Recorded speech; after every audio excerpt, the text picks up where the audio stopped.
Hello बच्चों, welcome to my channel Tanuja studies. तो चलिए आज देखते हैं, बात करते हैं डीएनए रेप्लिकेशन की। बहुत ही शॉर्ट वीडियो में इसे समझने की कोशिश करेंगे एज पर एनसीईआरटी।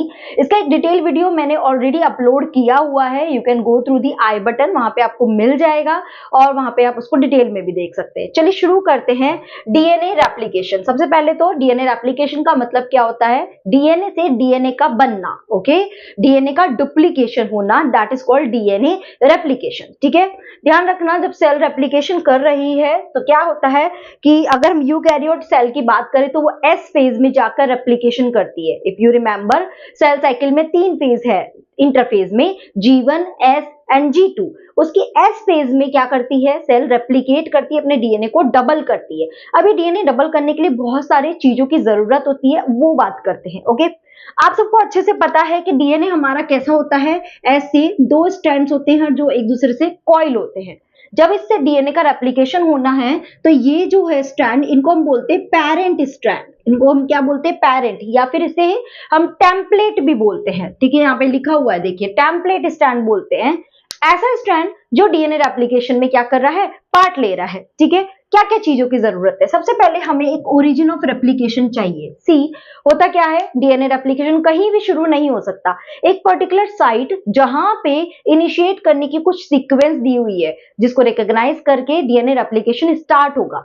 अब अगर प्रोकैरियोट में बात करें तो एक ओरिजिन ऑफ रेप्लिकेशन होता है, बट यूकैरियोट में क्या है? DNA 2.2 metre. अगर हम ह्यूमन डीएनए की बात करें, इतना लंबा डीएनए है, तो जगह जगह जगह जगह क्या होते हैं? ओरिजिन ऑफ रेप्लिकेशन होते हैं। और जगह जगह जगह हर थोड़ी थोड़ी दूर में, जैसे कि मान लो एक बड़ा रोड बन रहा है, तो क्या हो रहा है? थोड़ी थोड़ी दूर में कुछ कुछ वर्कर्स थोड़ा सा रोड बना रहे, कुछ वर्कर्स थोड़ी दूर में और रोड बना रहे, तो थोड़ा थोड़ा थोड़ा सब जगह सिंथेसिस इसका होता है और एट लास्ट फिर सबको एक साथ ज्वाइन कर दिया जाता है।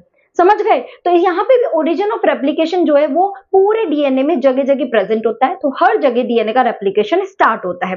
ओके, तो सेकेंड बात करते हैं, अब इसको स्टार्ट करने के लिए कौन से एंजाइम की जरूरत है? It is DNA dependent DNA polymerase. देखिए, डीएनए पॉलीमरेज का मतलब क्या? ऐसा पॉलीमरेज जो डीएनए सिंथेसाइज करे, और जो डीएनए से सिंथेसाइज करे, this is called DNA dependent DNA polymerase, right. अगर मैं बोलूं आरएनए पॉलीमरेज, मतलब क्या? ऐसा पॉलीमरेज जो आरएनए बनाता है। बट अगर मैं बोलूं डीएनए डिपेंडेंट आरएनए पॉलीमरेज, मतलब क्या? ऐसा पॉलीमरेज जो डीएनए से आरएनए बना रहा है। यहाँ पे क्या? ऐसा पॉलीमरेज जो डीएनए से ही डीएनए बना रहा है। तो ये एंजाइम जो है, this is actually responsible for synthesis of DNA.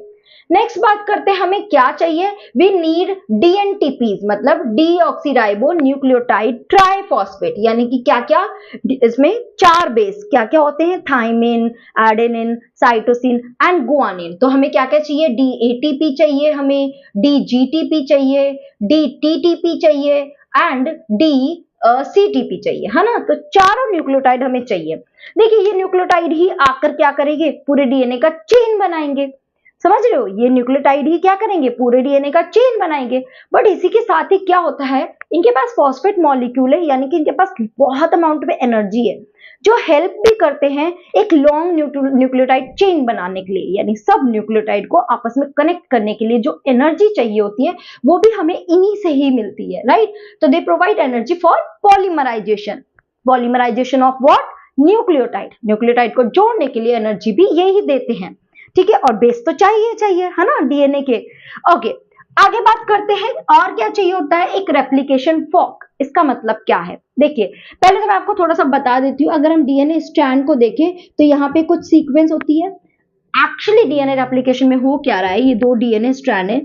मान लो यहाँ पे कोई सीक्वेंस है ATGC सपोज, तो क्या होगा? इसका कॉम्प्लीमेंट्री स्ट्रैंड यहाँ पे बनेगा नया, और इसमें इसके कॉम्प्लीमेंट्री में क्या आएगा? T आएगा, फिर A आएगा, फिर C आएगा एंड G आएगा।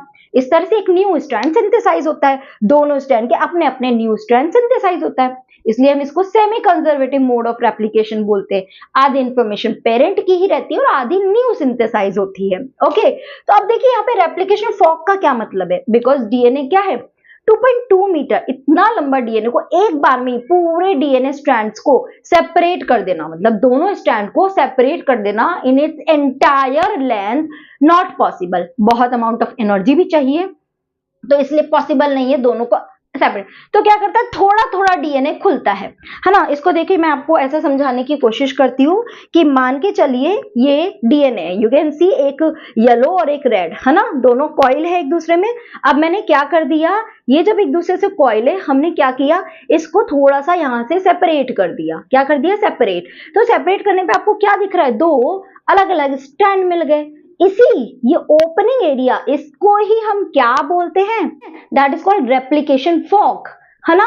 तो देखो वही मैंने यहाँ पे दिखा दिया, ये जब डीएनए का दो स्ट्रैंड ओपन हो गए, this is called replication fork, है ना।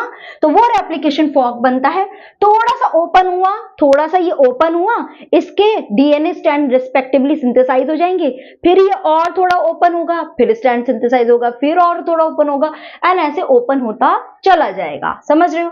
अब भाई नेक्स्ट क्वेश्चन आता है, ये ओपन कैसे होते हैं। देखिए ये दोनों आपस में कैसे बाइंड है, इफ यू रिमेंबर, यहां पे कौन से बॉन्ड होते हैं, we know it is hydrogen bond.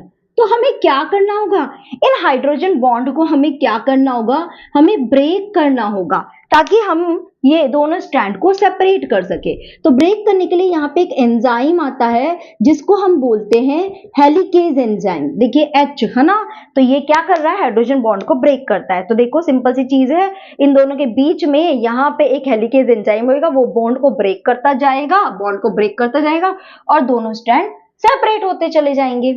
Got it, ठीक है ना। तो डीएनए हेलिकेज का ये काम है। डीएनए लाइगेज को अभी 2 मिनट में देखते हैं। ओके, अब क्या होता है, जब डीएनए हेलिकेज सेपरेट हो जाते हैं तो ये दोनों एक दूसरे के कॉम्प्लीमेंट्री है, दोनों स्ट्रैंड क्या है, एक दूसरे के लिए कॉम्प्लीमेंट्री है। तो क्या चांसेस है कि जैसे ये आगे बढ़ा, ये दोनों स्ट्रैंड वापस कॉइल हो जाए, पॉसिबिलिटी है, क्योंकि कॉम्प्लीमेंट्री है, वापस से कॉइल हो जाए। तो यहाँ पे कुछ प्रोटीन मॉलिक्यूल आकर बाइंड हो जाते हैं और इसको अलाउ नहीं करते वापस से रिकॉइलिंग करने के लिए। उनको हम बोलते हैं सिंगल स्टैंडर्ड बाइंडिंग प्रोटीन। ये क्या कराता है, प्रिवेंट रिकॉइलिंग, ठीक है, वापस से इनको कॉइल होने से बचाता है। गॉट इट, ठीक है।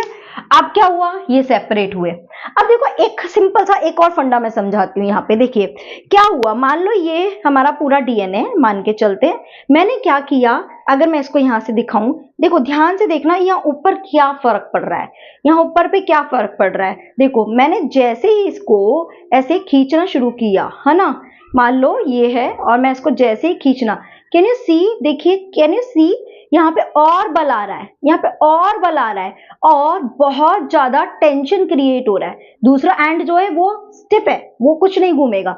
बस अब हम इसको ही यहाँ से ऐसे घुमाते जा रहे हैं, तो क्या हो रहा है, यहाँ पे देखिए कितना टेंशन क्रिएट हो रहा है, और ज्यादा यहाँ पे बल आ रहा है ना, और ज्यादा फर्दर कॉइलिंग हो रही है। इससे क्या चांसेस है, इससे क्या होगा, डीएनए ब्रेक हो सकता है। तो इसको ब्रेक करने के लिए या इस चीज को रिमूव करने के लिए, इस टेंशन को, एक एंजाइम आता है जिसे हम बोलते हैं टोपोआइसोमरेज। ये एंजाइम क्या करता है, ये एंजाइम क्या करता है, ये आएगा एंजाइम, यहाँ पे आएगा, इन दोनों स्ट्रैंड में कट लगा देगा, इन दोनों स्ट्रैंड में कट लगा देगा, और है ना, जैसे कि अभी क्लॉकवाइज घूम रहा है ये स्ट्रैंड, तो क्या करेगा, यहाँ पे कट लगा के उसको एंटी क्लॉकवाइज घुमाएगा और फिर से जोड़ देगा। तो जितना एक्स्ट्रा कॉइल उसमें हुआ, जितना एक्स्ट्रा टेंशन उसमें आया, वो वापस से रिलीज हो जाएगा। देखिए अगर इसको मैं बोर्ड पे दिखाने की कोशिश करूं तो क्या होगा, यहाँ पे कट लगाया और उसको वापस उसके ऑपोजिट डायरेक्शन में घुमा देगा डीएनए को। समझ पा रहे हो ना, कि मान लो ये कैसा है, राइट हैंडेड कॉइलिंग हो रही है, तो यहाँ कट लगा के उसको लेफ्ट हैंडेड कॉइलिंग में कर देगा और फिर से जोड़ देगा। तो क्या होगा, जितना एक्स्ट्रा टेंशन आया है वो एक्स्ट्रा टेंशन रिलीज हो जाएगा। तो ये टोपोआइसोमरेज यहाँ इस चीज में हमें काम आता है। गॉट इट, समझ में आया ये पॉइंट। ओके चलिए, ये सब हो गए। अब क्या हुआ, जैसे ही स्ट्रैंड सेपरेट हुआ, डीएनए पॉलीमरेज यहां पर आया और उसने सिंथेसिस करना शुरू कर दिया। अब डीएनए पॉलीमरेज की खासियत क्या है, ये हमेशा 5 प्राइम टू 3 प्राइम डायरेक्शन में ही डीएनए सिंथेसाइज करता है। ओके, तो यानी कि 3 to 5 वाले स्ट्रैंड में 5 to 3 हो जाएगा ना, बिकॉज ये दोनों एक दूसरे के कॉम्प्लीमेंट्री और एंटी पैरेलल होते हैं। तो एक 3 to 5 होगा तो दूसरा 5 to 3 होगा डेफिनेटली। तो क्या होगा, ये तो सिंथेसाइज हो जाता है।